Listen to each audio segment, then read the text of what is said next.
तो क्लास हमने यहाँ तक लास्ट क्लास में किया था और अब हम आगे की टर्म्स पढ़ने वाले हैं। हमारे पास जो नेक्स्ट डेफिनेशन या टर्म आती है वो है स्टैंडर्ड एंथैल्पी ऑफ एटमाइजेशन, या फिर हम इसको कहते हैं बॉन्ड डिसोसिएशन एंथैल्पी। एटमाइजेशन का मतलब होता है एटम में कन्वर्ट करना, एटम में कन्वर्ट करना। और बॉन्ड डिसोसिएशन एंथैल्पी का मतलब होता है अगर बाय चांस कोई एटम्स बॉन्डेड है तो उनको ब्रेक करना, बॉन्डेड एटम्स को ब्रेक करना। तो ये दो टर्म्स का मतलब होता है, लेकिन दोनों केसेस में हम अमाउंट कितना लेंगे, 1 मोल, राइट। और उनको ब्रेक करने के लिए, ब्रेक करके हम उनको उनके गैसियस एटम्स में कन्वर्ट कर देंगे। तो कौन सी टर्म कब कैसे इस्तेमाल होती है वो आपको एग्जाम्पल देख के अच्छे से समझ में आएगा। यहां पर हमारे पास मीथेन गैस है,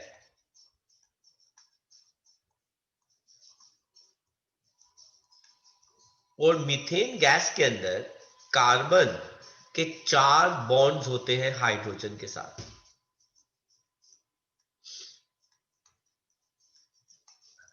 है ना। आप इस स्ट्रक्चर को ऐसे देख लीजिए। इनफैक्ट हम इसको दोबारा ड्रॉ करते हैं।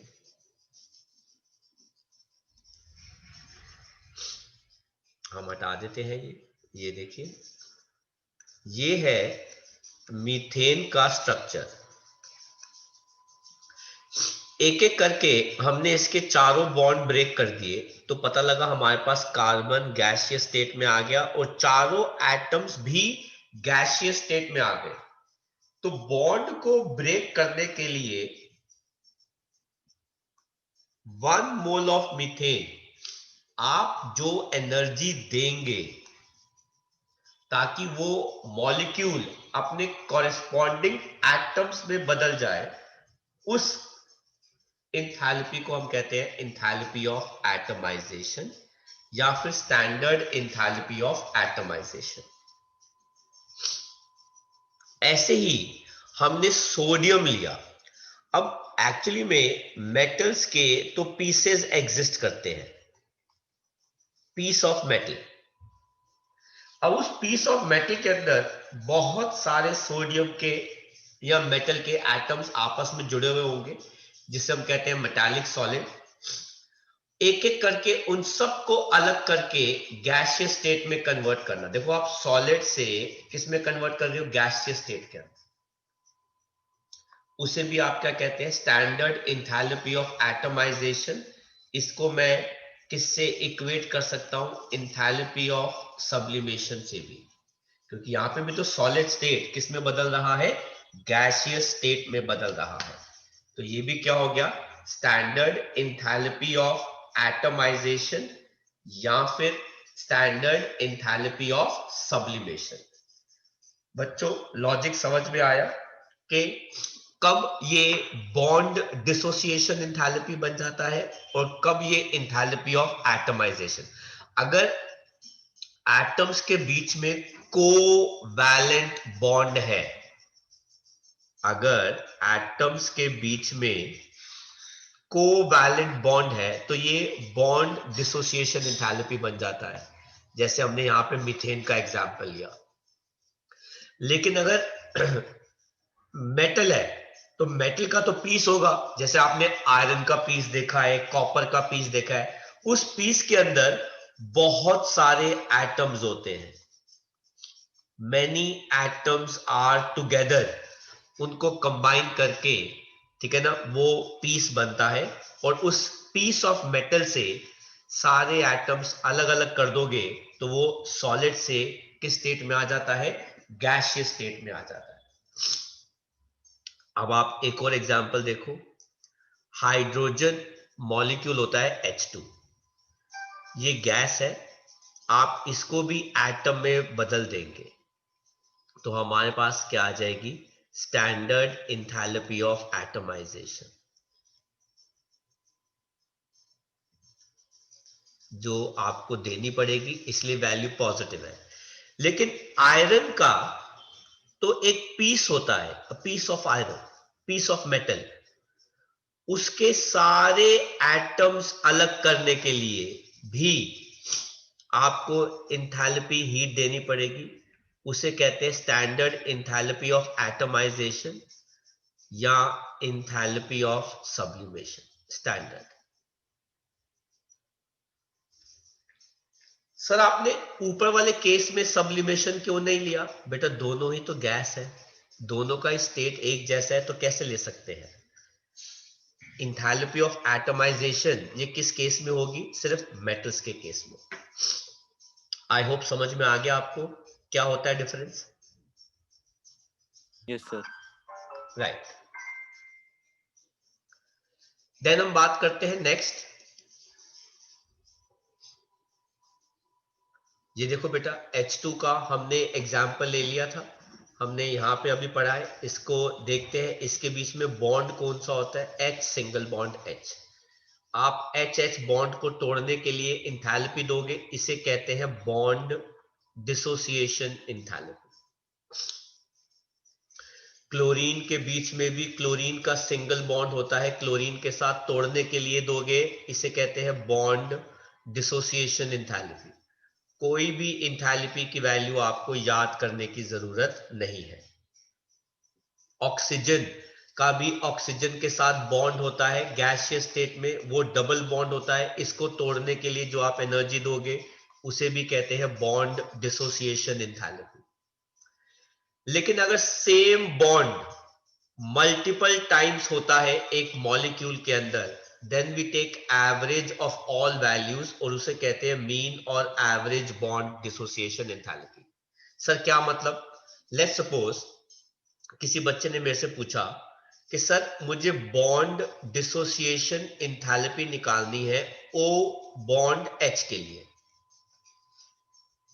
तो सबसे पहले तो मुझे ढूंढना पड़ेगा कि ऐसा कौन सा मॉलिक्यूल है सिंपलेस्ट जिसके अंदर O बॉन्ड H आता है। क्या मुझे कोई एग्जांपल बता सकता है? NaOH। जिसके अंदर O बॉन्ड H आता हो?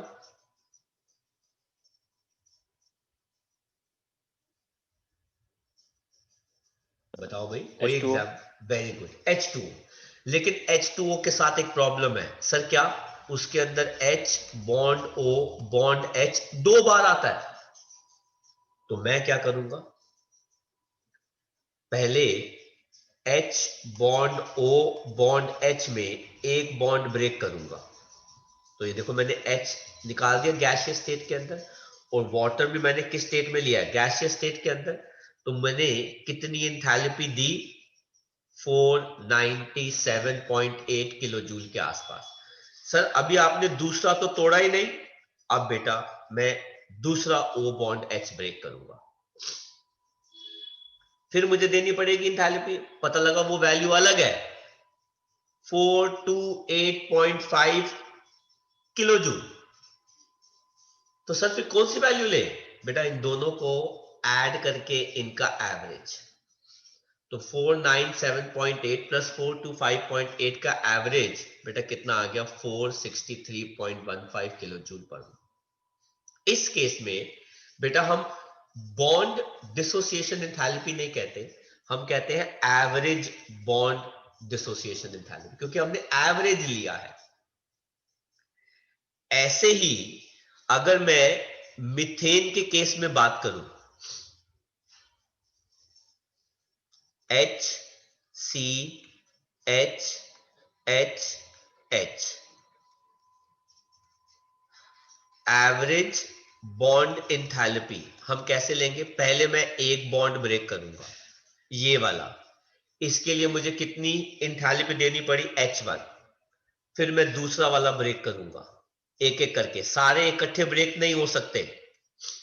फिर मैं तीसरा ब्रेक करूंगा और इन सब की वैल्यू अलग अलग होगी। फिर मैं फोर्थ ब्रेक करूंगा। तो सर फिर कौन सी वैल्यू लेंगे? चारों को ऐड करके डिवाइडेड बाय 4।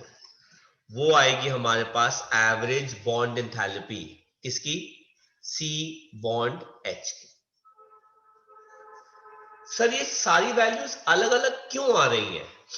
और बेटा पहली वैल्यू हमेशा ज्यादा होती है। सर क्यों? क्योंकि इस स्टेट में molecule is most stable, molecule is most stable, तभी पहली वाली बॉन्ड एंथैल्पी हमेशा ज्यादा होती है। Therefore H1 is always high. ये जनरल नॉलेज मैं शेयर कर रहा हूं आपसे, उसके बाद वैल्यूज ऊपर नीचे आगे पीछे होती रहती हैं, पर वो हमारा कंसर्न नहीं है। मैं जनरल शेयर कर रहा हूं कि पहली bond enthalpy in case of average values हमेशा ज्यादा होती है। आपको बेटा किसी को भी इसमें से कुछ कॉपी करना है, फटाफट कॉपी कर लो, या कोई डाउट है तो पूछ लो। तो मैं क्या कर रहा हूं, इस एवरेज बॉन्ड एंथैल्पी वाले कॉन्सेप्ट को आपके सामने एक बार दोबारा लेकर आ रहा हूं। अगर आप पीछे का स्लाइड देखो, पीछे जो हम स्लाइड में पढ़ रहे थे, यहां पे मीथेन के सारे बॉन्ड्स तोड़ने में कितनी एनर्जी लग रही है, 1665, मतलब चारों को तोड़ने में। तो हम इसका एवरेज निकाल लेते हैं।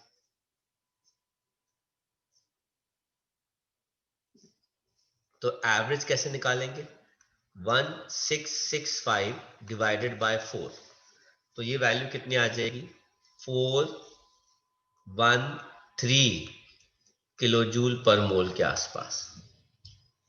ये वैल्यू है एवरेज बॉन्ड एंथैल्पी किसकी, सी बॉन्ड एच को ब्रेक करने की। तो ये सब मैं हटा दूं, हटा दो सर।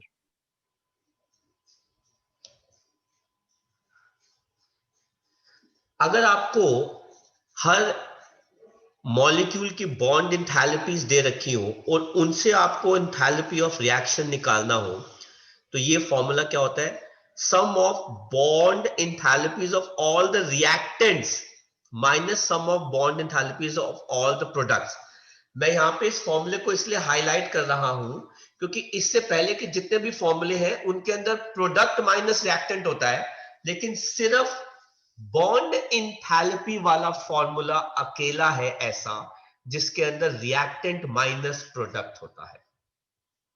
और इस पे बेस्ड एक बहुत ही अच्छा क्वेश्चन अब हम करने जा रहे हैं। कहते हैं calculate enthalpy of reaction, propane burn करके कार्बन डाइऑक्साइड, ये हो गया प्रोपेन, बर्न करके ऑक्सीजन में कार्बन डाइऑक्साइड और पानी दे रहा है, गिवन हर एक एलिमेंट की बॉन्ड एंथैल्पी। आपको निकालना क्या है, एंथैल्पी ऑफ रिएक्शन। तो सबसे पहले तो मुझे ये इस रिएक्शन का स्ट्रक्चर ड्रॉ करना पड़ेगा कि कौन कौन सा बॉन्ड कहां कहां पर है।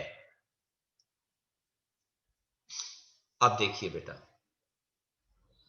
क्वेश्चन में क्या दे रखा है, प्रोपेन C3H8 गैस, वो ऑक्सीजन में बर्न किया गया। जब भी कोई हाइड्रोकार्बन बर्न किया जाता है तो वो क्या देगा, कार्बन डाइऑक्साइड और वाटर वेपर्स, साथ में हीट एनर्जी। पर हीट एनर्जी का हमारे पास वैल्यू निकालनी है, यही तो उन्होंने पूछा है हमसे। इसको उन्होंने कैसे पूछा है, एंथैल्पी ऑफ रिएक्शन निकालनी है। सबसे पहला काम होगा मेरा रिएक्शन को बैलेंस करना। यहां पे 3 आ रहा है तो मैंने कार्बन के लिए 3 लगा दिया, यहां पे 8 आ रहा है, मैंने हाइड्रोजन के लिए यहां पे क्या लगा दिया, 4। और किसको बैलेंस करना है, ऑक्सीजन को। 3 2 जा 6 प्लस 4 कितना हो गया, 10, मैंने क्या लगा दिया, 5। अब जो मेरे लिए बड़ा जरूरी है वो है स्ट्रक्चर वाइज रिएक्शन को देखना। प्रोपेन, प्रोप का मतलब होता है 3 कार्बन एटम, और एन का मतलब होता है इनके बीच में सिंगल बॉन्ड। हर कार्बन के 4 बॉन्ड है, तो आपको हाइड्रोजन लगाना पड़ेगा साथ में। यहां पे भी 2 हाइड्रोजन आ जाएंगे, यहां पे भी 3 हाइड्रोजन आ गए, प्लस 5 टाइम्स ऑफ ऑक्सीजन, मतलब 5 टाइम्स ऑफ ऑक्सीजन का डबल बॉन्ड ऑक्सीजन के साथ। 3 moles of carbon dioxide. If you remember, carbon dioxide के अंदर ऑक्सीजन का डबल बॉन्ड होता है कार्बन के साथ, and plus 4 moles of water. And if you remember, water के अंदर हाइड्रोजन का सिंगल बॉन्ड होता है ऑक्सीजन के साथ। इस रिएक्शन से मुझे क्या निकालना है? Enthalpy of reaction. कैसे निकालते हैं? Sum of bond enthalpies of all reactants. I repeat, reactants. Bond enthalpies of all reactants minus sum of bond enthalpies of all product. अब जरा देखो, रिएक्टेंट में कौन कौन से बॉन्ड आ रहे हैं? कोई मुझे बता सकता है कि रिएक्टेंट साइड पे कौन कौन से बॉन्ड आ रहे हैं? Sir CH and CH। कितने आ रहे हैं CH bond? 8। Very good. 8 into bond enthalpy of CH bond plus और कोई बॉन्ड आ रहा है? सर ऑक्सीजन के। वापस जाओ और प्रोपेन में देखो, और भी कोई बॉन्ड है? कार्बन के सर। Very good. कार्बन के कितने हैं? 2 bond. 2 into bond enthalpy of C bond C plus और कोई बॉन्ड है रिएक्टेंट साइड में? सर अब ऑक्सीजन। ऑक्सीजन। कितने हैं? 5 5। into bond enthalpy of O double bond O। ये सारा क्या हो गया बेटा? रिएक्टेंट। माइनस प्रोडक्ट में क्या क्या है? कौन सा बॉन्ड है? Sir CO। CO। CO कितने बॉन्ड आ रहे हैं टोटल? सर 6। Very good. अगर एक मॉलिक्यूल में 2 बॉन्ड्स आ रहे हैं CO, तो 3 मॉलिक्यूल्स में कितने आ जाएंगे? 6। तो ये क्या हो जाएगा? 6 into bond enthalpy of C double bond O plus और कौन सा बॉन्ड है? Sir OH। कितने? Sir 8। 8 into bond enthalpies of O bond H। अब इन सबको हमें सॉल्व करना है, जिससे हमारे पास रिएक्शन की एंथैल्पी चेंज आ जाएगा। 8 into C bond H, इसके लिए मैं पीछे जा रहा हूं। C bond H की वैल्यू कितनी है? 414 into 414 plus 2 into C bond C, value कितनी है C bond C की? 347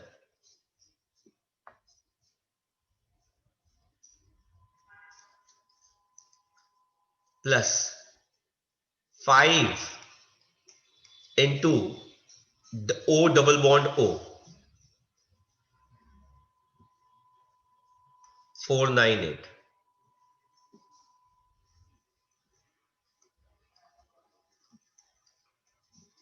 minus 6 into bond enthalpy of C double bond O 741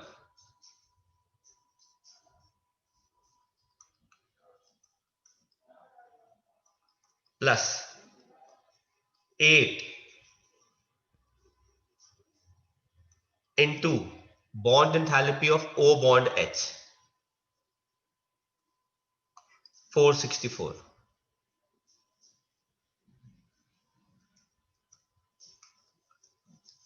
अब आप इस पूरे को सॉल्व करेंगे तो फाइनली आपके पास आंसर आएगा किलो जूल पर मोल में। तो आपको क्वेश्चन भी कॉपी करना है और आपको इसका सॉल्यूशन भी कॉपी करना है। तो मैं आपके साथ पहले क्वेश्चन शेयर कर रहा हूं, फिर उसका सॉल्यूशन।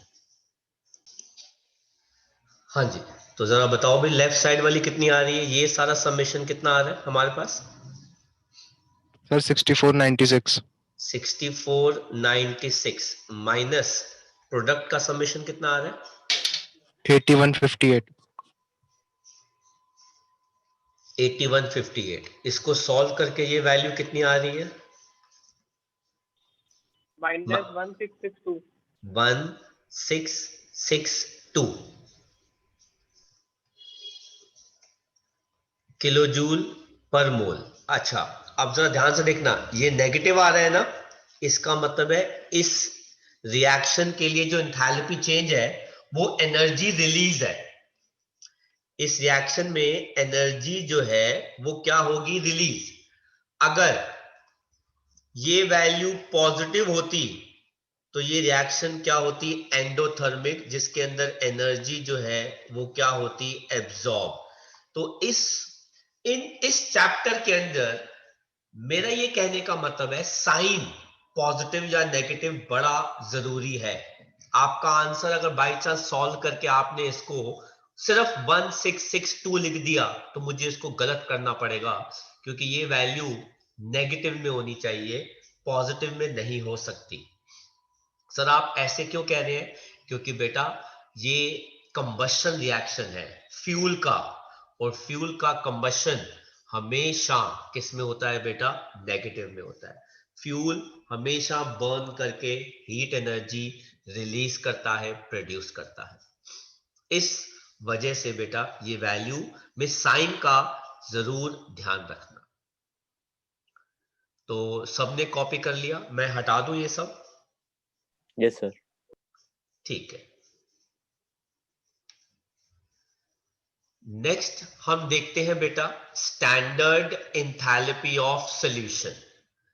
अगेन एंथैल्पी चेंज जब आप किसी 1 मोल सब्सटेंस को डिसॉल्व करते हैं स्पेसिफिक अमाउंट ऑफ सॉल्वेंट के अंदर। जैसे आपने 1 मोल KCl को पानी में डाला तो वो पानी में डिसॉल्व करके K पॉजिटिव आयंस दे देगा, Cl नेगेटिव आयंस दे देगा। ये सॉल्ट की प्रॉपर्टीज होती हैं जो स्ट्रॉन्ग इलेक्ट्रोलाइट्स होते हैं कि वो पानी में जाके कंप्लीटली डिसोसिएट कर जाते हैं। तो सॉलिड से वो सीधा क्या बन गए? एक्वस बन गए। इस केस में यहां वो एनर्जी रिलीज करेंगे या एब्जॉर्ब करेंगे, इसमें कुछ भी हो सकता है। इसलिए इस केस में ये वैल्यू पॉजिटिव है, मतलब एंडोथर्मिक है, मतलब आपको डिसॉल्व करने के लिए थोड़ी सी हीट देनी पड़ेगी।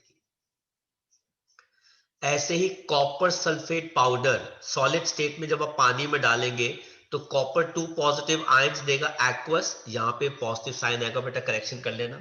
साथ में पॉजिटिव क्या प्लस क्या दे देगा? Sulphate ions.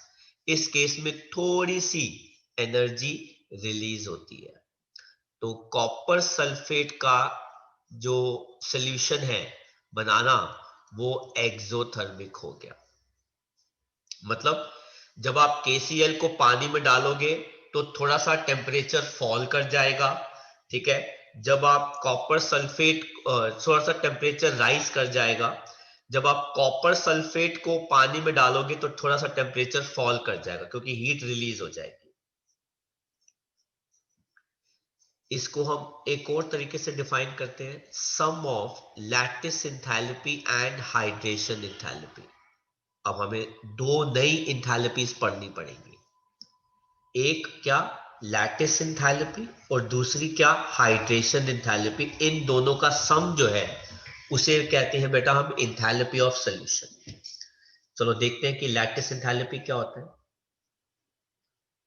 कहते हैं एनर्जी रिक्वायर्ड टू स्प्लिट या dissociate 1 mole of an ionic compound into its gaseous ions, या फिर एनर्जी रिलीज। सर अभी आप कह रहे हो रिक्वायर, अब आप कह रहे हो रिलीज। सर ऐसा क्यों बेटा? क्योंकि ये रिवर्स भी हो सकता है।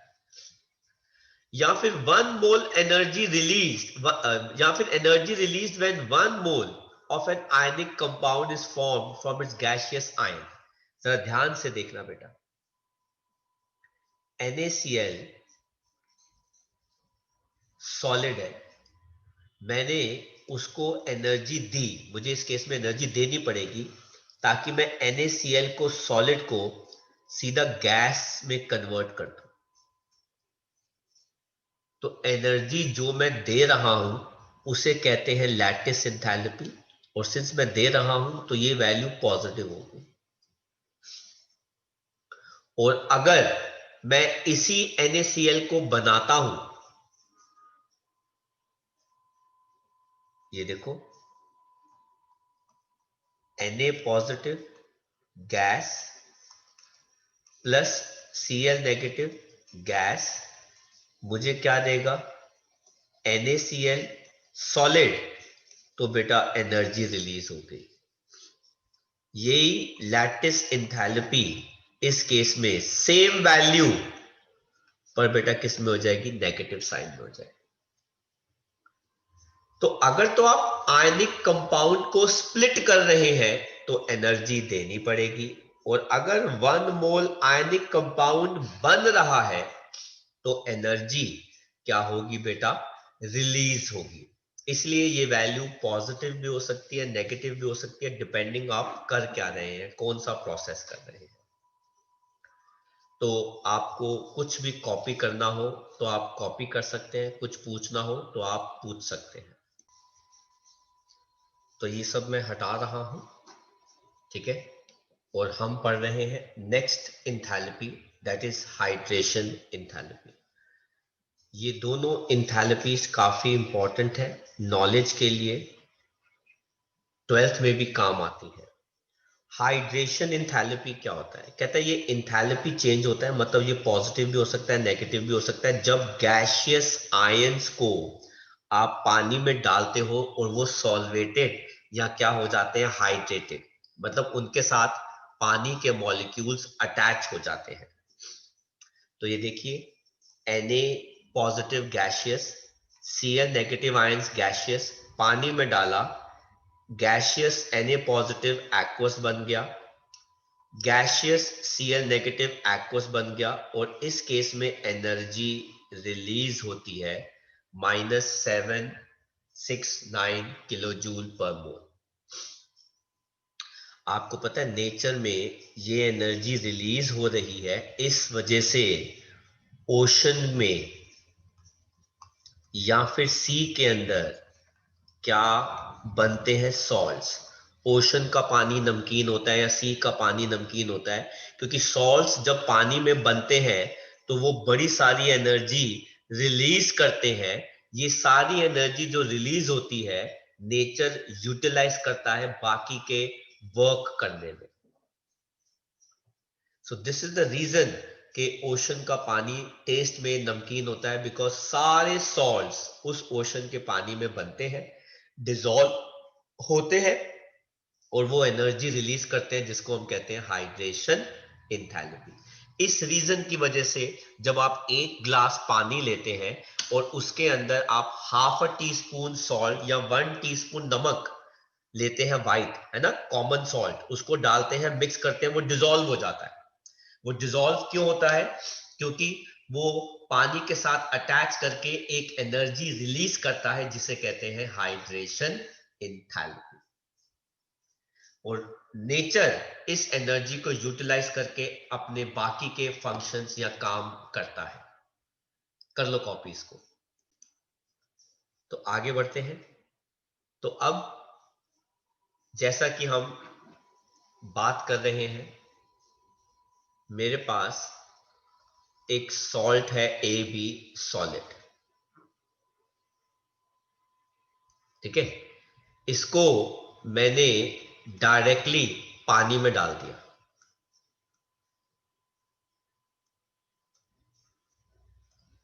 तो ये क्या बना देगा, A पॉजिटिव एक्वस, साथ में क्या बना देगा, B नेगेटिव एक्वस।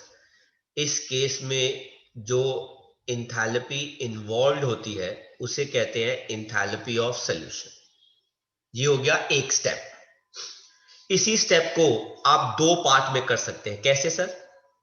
आप पहले ऐसा कीजिए, AB आयनिक कंपाउंड को लैटिस इंथैल्पी दीजिए और उसको A positive gas plus B negative gas में कन्वर्ट कर दी, मतलब अपने कॉरेस्पॉन्डिंग आयंस में स्प्लिट कर दीजिए। सर अब आप इन आयंस को पानी में डालिए, तो उस इंथैल्पी को हम क्या कहते हैं, हाइड्रेशन इंथैल्पी। इसीलिए हमने पिछली स्लाइड में लिखा था कि इंथैल्पी ऑफ सॉल्यूशन जो होता है वो किसके बराबर होता है, लैटिस इंथैल्पी के सम के और हाइड्रेशन इंथैल्पी के सम के बराबर होता है। तो यहां पर हमको ये पता चल रहा है weather a process is done in single step, ये हो गया बेटा सिंगल स्टेप, या it is done in multiple step, पहले आपने ऐसे किया फिर बाद में आपने ऐसे कर दिया। ओवरऑल इंथैल्पी चेंज बेटा क्या रहता है, सेम रहता है।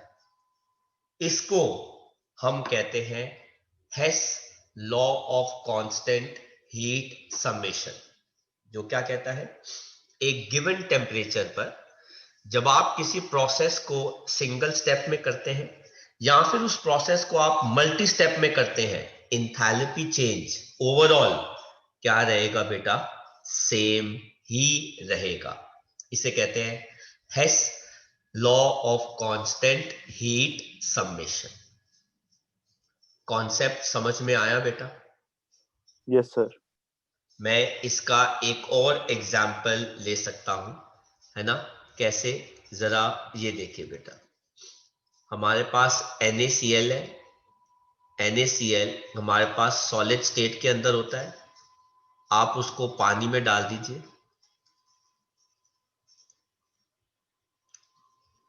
जब आप उसको पानी में डालेंगे और उसको मिक्स करेंगे, मिक्स करके वो फटाफट Na पॉजिटिव एक्वस दे देगा, साथ में क्या दे देगा, Cl नेगेटिव एक्वस।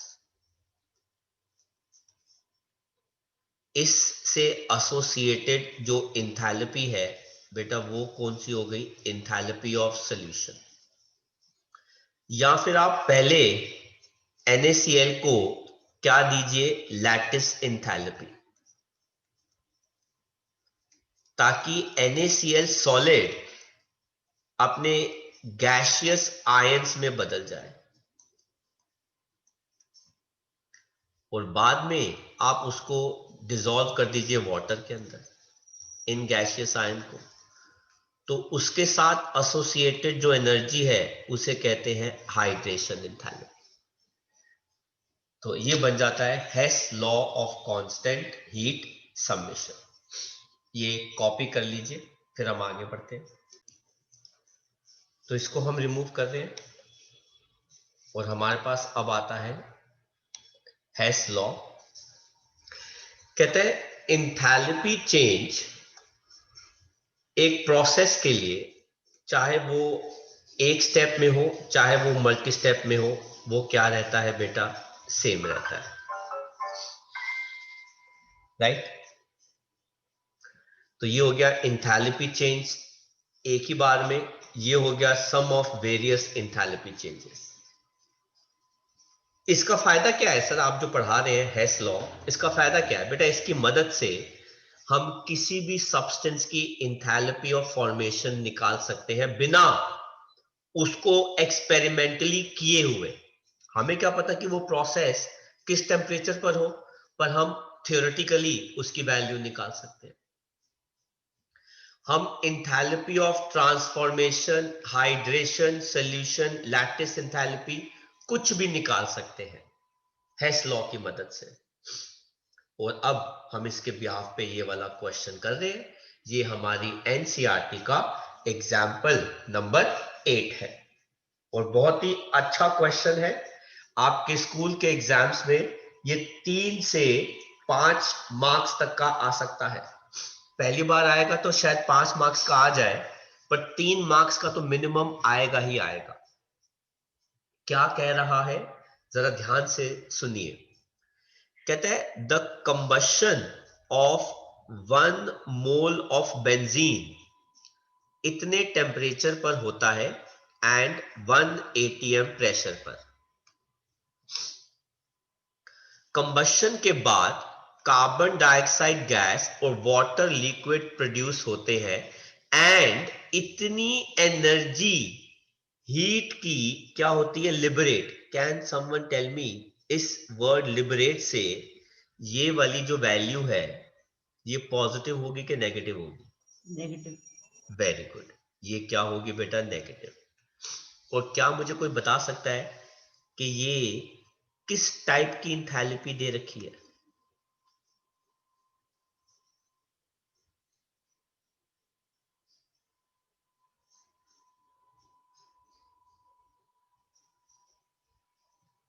कहता है the combustion 1 mole of benzene का 298 केल्विन पर होता है और 1 atm पर होता है, और कंबशन के बाद CO2, पानी और इतनी हीट लिबरेट होती है। मैं फटाफट इसके लिए इक्वेशन बना लेता हूं। बेंजीन का फॉर्मूला क्या होता है?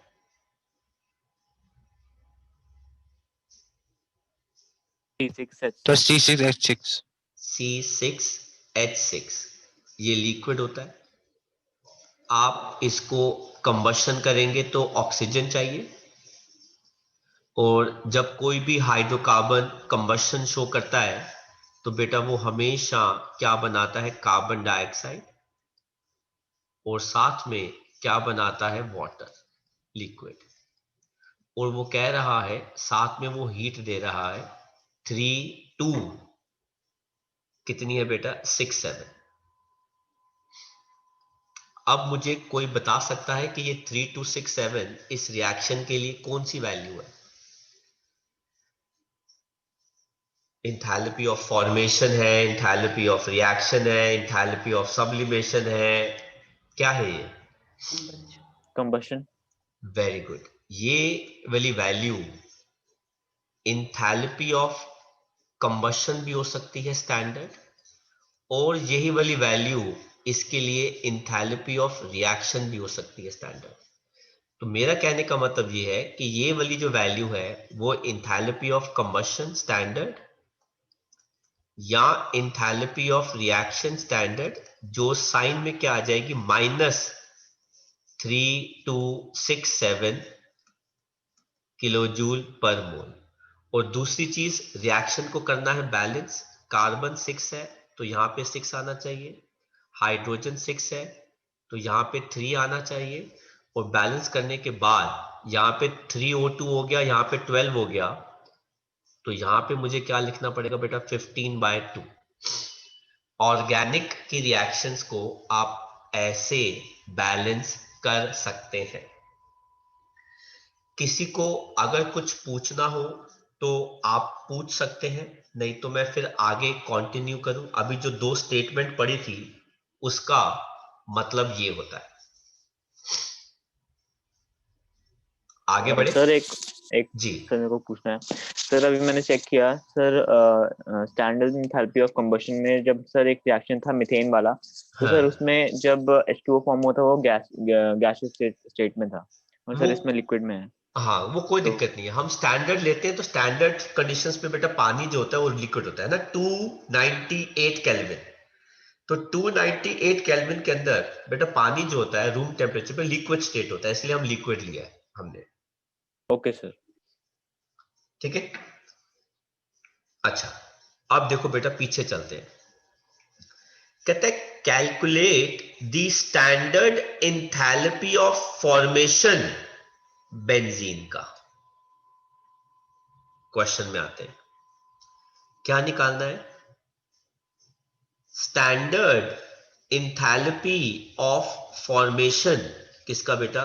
बेंजीन का। ये निकालना है।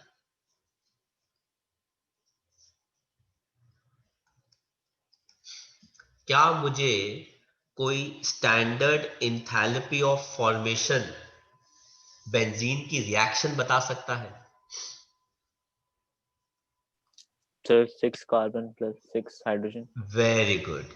6 कार्बन जो बेटा किस में होते हैं? सॉलिड में। प्लस 6 नहीं होगा बेटा, हाइड्रोजन गैस, क्योंकि कार्बन और हाइड्रोजन को मिला के तो बेंजीन बनेगा। ये आ जाएगा C6H6 लिक्विड, और इसके लिए बेटा हमने यहां क्या लिख दिया? 3 लिख दिया। ये वाली रिएक्शन के लिए एंथैल्पी ऑफ फॉर्मेशन निकालना चाहिए, क्योंकि फॉर्मेशन किसका हो रहा है? बेंजीन का। और कितना होना चाहिए? 1 मोल। मुझे ये रिएक्शन चाहिए, ठीक है। एक तो मुझे ऊपर की रिएक्शन दे रखी है, ये मेरा क्वेश्चन है, ये मुझे निकालना है। और मुझे इसके अलावा क्या क्या गिवन है जरा वो देखो। कहते हैं calculate the standard enthalpy of formation of benzene अगर स्टैंडर्ड एंथैल्पी फॉर्मेशन CO2 का और पानी का इतना और इतना किलोजूल पर मोल है। मतलब मुझे क्या दे रखा है? कार्बन डाइऑक्साइड का फॉर्मेशन। ये देखो बेटा, कार्बन डाइऑक्साइड गैस का फॉर्मेशन हो गया। लेकिन कार्बन डाइऑक्साइड का फॉर्मेशन कौन कौन से एलिमेंट से होता है? Carbon plus oxygen. कार्बन जो बेटा क्या होता है नेचर में? Solid, plus oxygen gas. इस रिएक्शन का enthalpy of formation carbon dioxide का मुझे दे रखा है -393.5 किलोजूल पर मोल।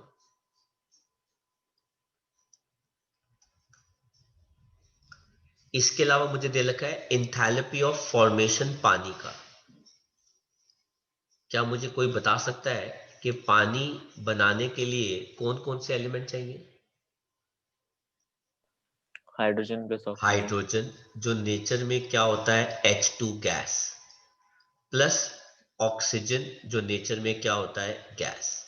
हाइड्रोजन 2 है तो यहां पे 2 है, पर ऑक्सीजन राइट साइड पे 1 है, इसलिए मैंने इसका क्या कर दिया? हाफ। और इस रिएक्शन की वैल्यू मुझे क्या दे रखी है? -285, ये रही 0.83 किलोजूल।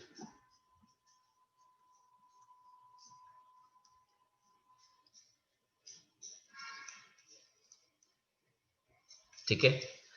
और ये मुझे गिवन है, और ये वाली रिएक्शन भी मुझे गिवन है।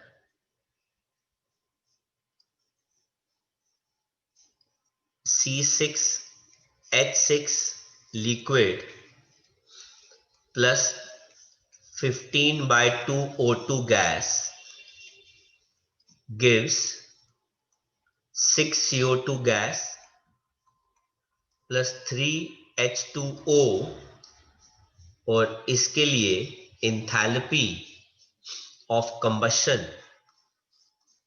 कितना आ रहा है?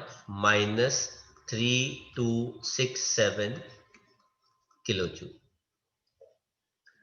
ये सारा डेटा मुझे दे रखा है, और मुझे इस सारे डेटा से एक इक्वेशन निकालनी है जो मेरा क्वेश्चन है, और वो ये निकालना है।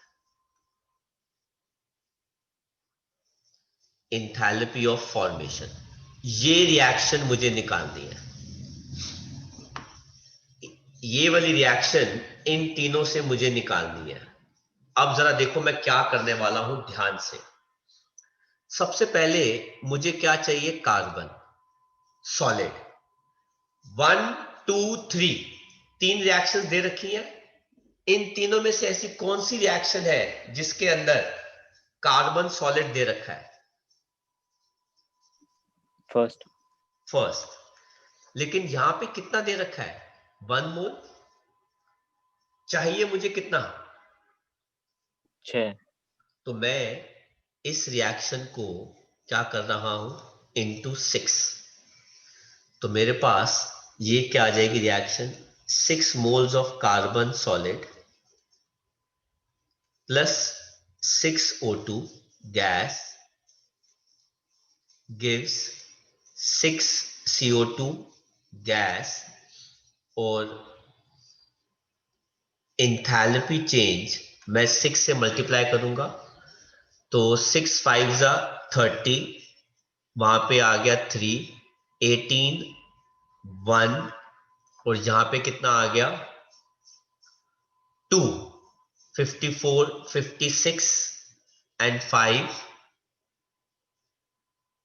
है ना? तो ये कितना आ गया 30 एंड 3, 18, 21, 2, 54 एंड 1, 55 एंड 5, 18 माइनस 2 3। तो 6 टाइम्स इस इक्वेशन को मल्टीप्लाई करके मेरे पास ये वाली इक्वेशन आ गई। जो मेरा क्वेश्चन है उसके अंदर मुझे हाइड्रोजन चाहिए लेफ्ट साइड पर कितना मोल्स है? 3 मोल्स। ऐसी कौन सी इक्वेशन है आउट ऑफ 1 2 एंड 3 जहां पे हाइड्रोजन लेफ्ट साइड पर आ रहा है? सेकंड। तो लेकिन कितना आ रहा है उसके अंदर? 1 मोल। तो मुझे इसको किससे करना पड़ेगा मल्टीप्लाई? 3 से। जब मैं इसको 3 से करता हूं मल्टीप्लाई तो ये आता है 3 moles of H2 gas plus 3/2 moles of O2 gas gives 3 moles of H2O liquid। और इसको जब हम 3 से मल्टीप्लाई करते हैं तो ये आ जाएगा 3 3 9, देन 8 24, 2 पॉइंट आ गया 2, 15 17 and 1, 24 25 and 2, 6 and 8, 857.49 kilo joule. और ये भी हो गया। अब तीसरा क्या बचा? बेंजीन। ऐसी कौन सी रिएक्शन है 1 2 एंड 3 में से जिसमें बेंजीन आ रहा है? Sir third. लेकिन किस साइड पे आ रहा है? Reactant side. Reactant side. लेकिन चाहिए कहां पे? Product side. और कितना अमाउंट चाहिए? 1 मोल। तो इसको हम बिना मल्टीप्लाई किए सिंपली क्या कर देंगे, रिवर्स। जब मैं इस पूरी इक्वेशन को रिवर्स करूंगा तो मेरे पास यहां पे आ जाएगा 6 CO2 gas plus 3 H2O liquid, जो मुझे क्या दे देगा, C6H6 liquid plus 15/2 O2 gas. और जब मैं रिएक्शन को रिवर्स करूंगा ये वाली वैल्यू बेटा सिंपली रिवर्स हो जाएगी। माइनस से ये क्या बन गई, 3267 किलो जूल। अभी तक जो जो मैंने किया समझ में आया? किसी ने कुछ पूछना है इसके अंदर?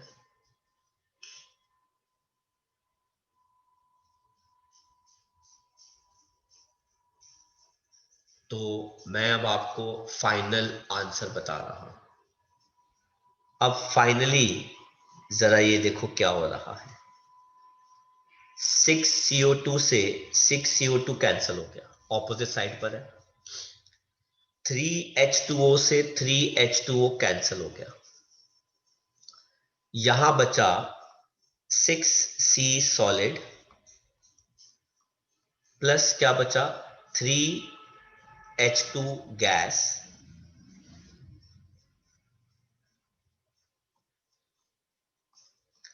और जरा देखो 6 O2 है और 3/2 है, इनको जरा ऐड करो। 6 प्लस 3/2 तो ये कितना आ जाएगा 12 प्लस 3/2 जो कितना आ गया बेटा 15/2। इसका मतलब है ये और ये दोनों मिलकर ऑक्सीजन भी कैंसिल हो गया। ऑक्सीजन हमेशा अपने आप कैंसिल हो जाएगा और आपके पास क्या बच गया C6H6 लिक्विड, और इन सबको सॉल्व कर दो, आपके पास आंसर आ जाएगा enthalpy of formation of benzene. ये वैल्यू जो भी आएगी, अब नेगेटिव भी आ सकती है पॉजिटिव भी आ सकती है, वो बात की बात है, पर आपके पास यहां पर आंसर आ जाएगा। जिस बच्चे को समझ में आ गया वो कॉपी कर सकते हैं, और पहले मैं आपको क्वेश्चन दिखाऊंगा, उसके बाद फिर आप इस आंसर कॉपी करेंगे और उसको सॉल्व करेंगे। ठीक है, किसी को कोई डाउट है तो वो पूछ सकते हैं। तो कॉपी करने के बाद इसका आंसर आपका कितना आ रहा है, पॉजिटिव में 48 पॉइंट कितना 51 किलो जूल। अब सिंस ये आंसर पॉजिटिव आ रहा है, इसका मतलब है बेंजीन बनाने के लिए हमको हीट देनी पड़ेगी, तो it is an endothermic process.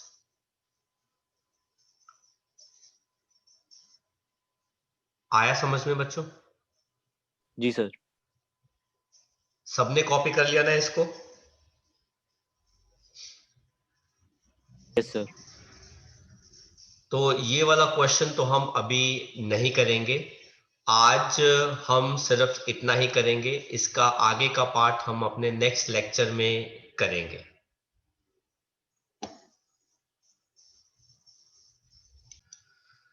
तो आई होप बच्चों आपको हमारा आज का लेक्चर जो वेरियस एंथैल्पीज पे बेस्ड था पसंद आया। अगर पसंद आया तो इसको लाइक करना मत भूलिएगा, इसको अपने फ्रेंड्स के साथ भी शेयर कीजिएगा। थर्मोडायनामिक्स इतना आसान चैप्टर नहीं है, थोड़ा सा टफ है, कुछ टॉपिक्स इसके अंदर हैं जो स्कोरिंग है, जैसे हम ये वाले क्वेश्चन आंसर्स कर रहे हैं। इसके आगे के भी क्वेश्चन आंसर्स हम नेक्स्ट लेक्चर में करेंगे, जिनको हम अपलोड करेंगे। They are very interesting questions and scoring questions as well. Also जिन बच्चों ने मेरे चैनल को सब्सक्राइब नहीं किया वो सब्सक्राइब कर लो, ताकि आपको इनके चैप्टर्स के रेगुलर अपडेट्स और नोटिफिकेशंस जो हैं वो मिलते रहे। Till then, take care, study hard. Bye bye from School of Science.